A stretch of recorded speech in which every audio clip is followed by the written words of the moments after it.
Hi అండి. నమస్తే అందరికీ. సో మీరు గమనిస్తే రీసెంట్‌గా శ్రీకాళహస్తిలో జనసేన ఇన్‌చార్జ్ అంటే మాజీ జనసేన ఇన్‌చార్జ్ ఎందుకంటే ప్రెజెంటు తనని తొలగించారు కాబట్టి వినీత వాళ్ళ డ్రైవర్‌ని హత్య చేసినట్లు దొరికిపోయారు. పోలీస్‌లో మీడియాలో బాగా హల్చల్ అయింది గూడా. సో, ఈ ఎంటైర్ కేస్‌లో అసలు తప్పు ఎవరిది? ఎందుకు వాళ్ళ సొంత డ్రైవర్‌ని అంత దారుణంగా చంపాల్సొచ్చిందని జెప్పేసి నేను చేశాను. బేసిక్‌గా అయితే నేను చేశామని కాదు. తను చాలా చిన్న కుర్రోడు. అంటే తను ఒక 50 ఇయర్స్, 40 ఇయర్స్‌కు ఆ వ్యక్తి కాదు. చాలా చిన్న కుర్రోడు. హార్డ్‌లీ ప్రాబబ్లీ 25 ఉంటాయో లేవో ఆ కుర్రోడికి. సో, ఎందుకు అంతలా అంత అంత కక్షపూరితంగా చేశారని జెప్పేసి చిన్న రిసర్చ్ చేసి ఏం తెలిసిందంటే, ఈ అబ్బాయి యాక్చువల్లీ బాగా చదువుకున్నాడు గూడా. చదువుకొని రాజకీయాల మీద పవన్ కళ్యాణ్ మీద ఇంట్రెస్ట్‌తో జనసేనలో జాయిన్ అవ్వాలని చెప్పేసి తను వాళ్ళ ఊరిని వదిలిపెట్టి ఇక్కడ రావటం, డ్రైవర్‌గా జాయిన్ అవ్వటం, కోట వింత దగ్గర అప్పటికే జనసేన పార్టీలో చాలా యాక్టివ్‌గా ఉన్నారు. అలా కంటిన్యూ అవుతా అప్పట్లో ఆయన జీతం 5,000 అంట.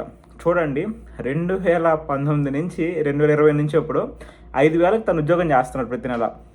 ఈవెన్ అప్పుడైనా సరే 5,000 కన్నా ఎక్కువే వచ్చాయి తనకి. నిజంగా తను ఒక సాఫ్ట్‌వేర్ కంపెనీయో లేకపోతే ఏదో ఒకటి చిన్న ఒక వాచ్‌మెన్ చేసినా కానీ నెలకి సరదాగా వస్తున్నాయి 10,000 దాకా. పాపం 5,000 జీతం అంట. తను డ్రైవర్ పనే కాదు అన్ని పనులు చేసేవాడంట పాపం. ఇంట్లో ఏమన్నా వంట అయితేనేమి, లేకపోతే పార్టీ కార్యకలాపాలు అయితేనేమి ప్రతిదీ కూడా. మీకు అంత ప్రూఫ్స్ ఉన్నాయి. ఈవెన్ పవన్ కళ్యాణ్ గారితో దిగిన ఫొటోస్ ఉన్నాయి. గూగుల్ అన్నీ ఉన్నాయి. సరే సరే 5,000 జీతం అది వాళ్ళ పర్సనల్, అది వాళ్ళు ఓకే అనుకుందాం. తర్వాత రీసెంట్‌గా ఏమైందంటే ఈ కేసులో తను దొరికిపోయాడంట. వాళ్ళ కోట వినీత వాళ్ళ హస్బెండ్‌తో ఉన్న ప్రైవేట్ ఫొటోస్ ఏదో తిను తీస్తా చాలా ఓపెన్‌గా దొరికిపోయాడు. ఎప్పుడు మార్చ్‌లో. ఈ విషయం చెప్పింది ఎవరో కాదు. అదే కోట వినీత వాళ్ళ ఫ్యామిలీ పోలీస్ ముందు చెప్పారు చెన్నైలో. సో, మార్చ్‌లో దొరికిపోయినా తన్ని ఉద్యోగం నుంచి పీకేసింది జూలైలో. సరే నాకు అర్థం కాలేదు లాజిక్. బేసిక్‌గా ఒక వ్యక్తి మన ఇంట్లో అంత పెద్ద దారుణం చేసినప్పుడు అందుట్లో వాళ్ళు జనసేన పార్టీలో అంటే ఎంత పవర్ ఉంటది? ఇంకొక హైలైట్ విషయం ఉంది. అది మీకు ఇప్పుడు చెప్తాను. ఈ క్లిప్ చూడండి. పవన్ కళ్యాణ్ కరెక్ట్‌గా 1 ఇయర్ బ్యాక్ ఎలక్షన్ టైంలో పవన్ కళ్యాణ్ గారు కోట వినీత గురించి ఇట్లాంటి ఏదో ఒక తప్పుగా బయటకొస్తే ఎలా రియాక్ట్ అయ్యారో మీరు చూడండి. ఈ క్లిప్ చాలా ఇంపార్టెంట్ మీకు. మా ఆడబిడ్డ వినూత మీద చెయ్యేస్తారా కొడకల్లారా మీరు? సో, చూసారు కదా ఎంత హార్ష్‌గా రియాక్ట్ అయ్యారో. కానీ ఇదే కోట వినీత గారు రీసెంట్‌గా మార్చ్‌లో ఇలా దొరికిపోయినప్పుడు ఆ అబ్బాయిని నిలదీస్తే ఎందుకు ఇలా చేస్తున్నావు? ఎందుకు మా ప్రైవేట్ వీడియోస్ తీసి ఇట్లా అందరికి పంపిస్తున్నావు? ఎందుకు పంపించావు అని నిలదీస్తే తను చెప్పింది ఏంటంటే ఎవరో సమ్ టీడీపీ ఎమ్మెల్యే ఇలా చేయించారని ఏదో చెప్పారంట. సరే అక్కడ దొరికిపోయారు కదా! అప్పుడు ఏం చేయాలి? పోలీస్ కేసు పెట్టాలి కదా! నాకు తెలిసిన రీసెర్చ్ చేస్తే ఇది యూట్యూబ్‌లో అన్ని కేస్ అప్డేట్స్ అందరి ఛానల్స్‌లో రియల్ నాకు తెలీదు.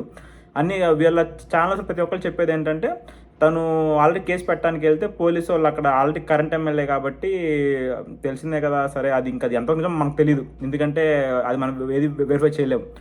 ఆ విషయం పక్కన పెట్టేస్తే మార్చ్‌లో ఒక వ్యక్తి తప్పు చేసి దొరికిపోయినప్పుడు జూన్ దాకా ఎందుకు ఉంచారు జాబ్‌లో? ఇది ఫస్ట్ క్వెషన్. సెకండ్ క్వెషన్, సరే నిజంగా తను ఆ తప్పులు చేసుంటే విత్ ప్రూఫ్స్ ఉన్నాయంట. సో, ఈవెన్ పోలీస్ కూడా చెప్పారు. ఆ ప్రూఫ్స్ ఉన్నప్పుడు ఏం చేయాలి? పోలీస్ స్టేషన్‌లో కేసు పెట్టాలి, లేకపోతే పబ్లిక్‌గా అనౌన్స్ చేయాలి మీడియా ముందు. లేకపోతే ఎళ్లి కలవాలి పవన్ కళ్యాణ్‌ని. ఎందుకు కలవలేదు? ఒకవేళ కలిసినా అక్కడ ఏం జరిగింది? ఒకవేళ పవన్ కళ్యాణ్ సపోర్ట్ చేయలేదా? ఇది ఇంకో రెండో క్వెషన్. సో, ఈ వీడియో ఎందుకు చేస్తున్నానంటే రాజకీయంగా నాకు అనవసరము. ఎందుకంటే that is none of my business. రాజకీయం గురించి కాదు కానీ ఒక యువత ఇలాంటి పాలిటిక్స్‌ని నమ్ముకొని మీరొస్తే ఈరోజు ఆ అబ్బాయికి అమ్మ నాన్న లేరు. వాళ్ళ అమ్మగారు చిన్నప్పుడు చనిపోయారంట. వాళ్ళ ఫాదర్ చంపేశారంట. వాళ్ళ ఫాదర్ వెళ్ళిపోయారంట.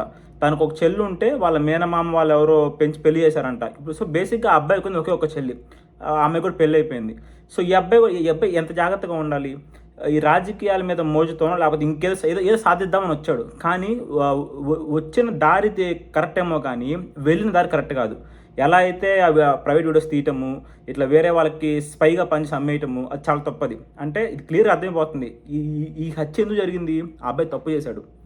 ఆ అబ్బాయి డబ్బుకో లేకపోతే వాళ్ళు పెట్టిన మరి ఏదన్నా ప్రలోభాలకో లేకపోతే ఇంకోటో ఆ అబ్బాయి చాలా పెద్ద తప్పు చేశాడు. ఆ అబ్బాయి తప్పు చేశాడు కాబట్టి ఈ మర్డర్ జరిగింది. ఇది వెరీ క్లియర్. సో, మీరు ఒకవేళ ఈ వీడియో ఎస్పెషల్లీ యువతకండి దయచేసి మీరు ఫస్ట్ సజెషన్ పాలిటిక్స్ వదిలేయండి. మనకు అనవసరం. ఎండ్ ఆఫ్ ద డే ఇప్పుడు ఆ కోట వినీత ఎంత జైలుకి వెళ్ళినా వాళ్ళు బాగా డబ్బున్నోళ్ళు. సో, ఇప్పుడు ఈ అబ్బాయి కుటుంబానికి చాలా పేదవాళ్ళు వీళ్ళంత డబ్బున్న కూడా కాదు. ఇప్పుడు ఈ అబ్బాయికి వాళ్ళ చెల్లికి ఎవరు రెస్పాన్సిబిలిటీ?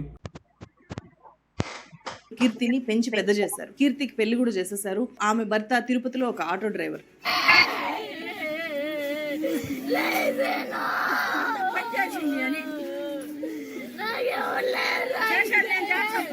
తనకు ఇద్దరు సిస్టర్స్, వినూత తన అక్క, కీర్తి తన చెల్లెలు అని చెప్పి ఇతను చెప్పుకునేవాడంట. రాఖీ పండగకు తన చెల్లెల కంటే ముందుగా వినూతతోనే ఇతను రాఖీ కట్టించుకునేవాడంట. ఆమెనైతే సొంత అక్కగా నమ్మినాడు, వాళ్ళ దగ్గర నమ్మకంగా ఉన్నాడు. నాకంటే ముందు నేను సొంతం చెల్లెల్ని వాడికి, నాకంటే ముందు ఆమెనే బాగా ఇది చేసేది. రాఖీ వచ్చినా కానీ ఆమె దగ్గర కట్టించుకొని నా దగ్గరికి వస్తా ఉన్నాడు. రాయుడు రాఖీ పండగకి ఇచ్చిన చీర గాజులతో ఫోటోలు దిగి ఇలా సోషల్ మీడియాలో వినూత కోట పోస్టులు పెట్టారు. రాయుడు మేనత్ జ్యోతిని ఈ వినూత కూడా అత్త అనే పిలిచేది. సో ఈ పోస్ట్ లో మనకు అది కనిపిస్తుంది. సో వాళ్ళ చెల్లికి ఉన్నది ఈ అబ్బాయి ఒకటే కదా, ఇప్పుడు ఈ అబ్బాయి కూడా చనిపోయాడు. సో ఫ్యామిలీ మొత్తం ఇప్పుడు ఏం సపోర్ట్ ఆడపిల్లకి చెప్పండి. సో దయచేసి మా వెనకాల మా సీఎం వస్తాడు, పిఎం వస్తాడు అనుకోండి మీరు ఎటువంటి పనులు చేయొద్దు. ఇది చాలా బెస్ట్ ఎగ్జాంపుల్ యువతకి. ఇట్లా అంటే తప్పుడు దారిలో వెళ్లకుండా ధర్మ మార్గంలో ఉండటానికి ఎందుకని చెప్పేసి ఇది ఒక best example. Please please please దయచేసి ఒకటి ఆల్వేస్ రిమెంబర్, మీరు ఏది చేస్తారో అది మీకు రిపీట్ అయ్యింది. ఈ అబ్బాయి విషయంలో ఆ అబ్బాయి ఈ రాజకీయాల్లోకి రాకుండా ఏదైనా మంచి జాబ్లో ఒక స్కిల్ నేర్చుకున్నా కానీ ఇప్పటికి మంచి పొజిషన్లో ఉండేవాడు. వాళ్ళ చెల్లికి చాలా సపోర్ట్గా ఉండేవాడు లైఫ్ అంతా. ఇప్పుడు చూడండి ఏమైందో. So please take care your self. మీకు ఒకవేళ మీకు ఏమన్నా అయితే మీకు పక్షమాతం వచ్చినా మీకు సపోర్ట్ చేసేది మీ అమ్మ నాన్నే, కానీ ఏ పవన్ కళ్యాణో లేకపోతే ఏ చంద్రబాబు గారు లేకపోతే ఇంక ఎవరో మీకు రారు. ఎండ్ ఆఫ్ ది డే మీ అమ్మ నీకు ఇంపార్టెంట్, మీ ఫ్యామిలీ మీకు important. That's it for today, guys. If you like this video, please like, share and subscribe. Thank you. ఇంకొక విషయం చెప్పడం మర్చిపోయాను. ఇందాక మీరు క్లిప్ చూసారు కదా, పవన్ కళ్యాణ్ గారు ఎంత అగ్రెసివ్గా రియాక్ట్ అయ్యారో. మరి ఈ రోజు అదే కోట వినత తప్పు చేశారు కదా, ఎందుకు రియాక్ట్ అవ్వలేదు? మీరే ఆలోచించుకోండి ఎందుకు అవ్వలేదు. That's it. Thank you.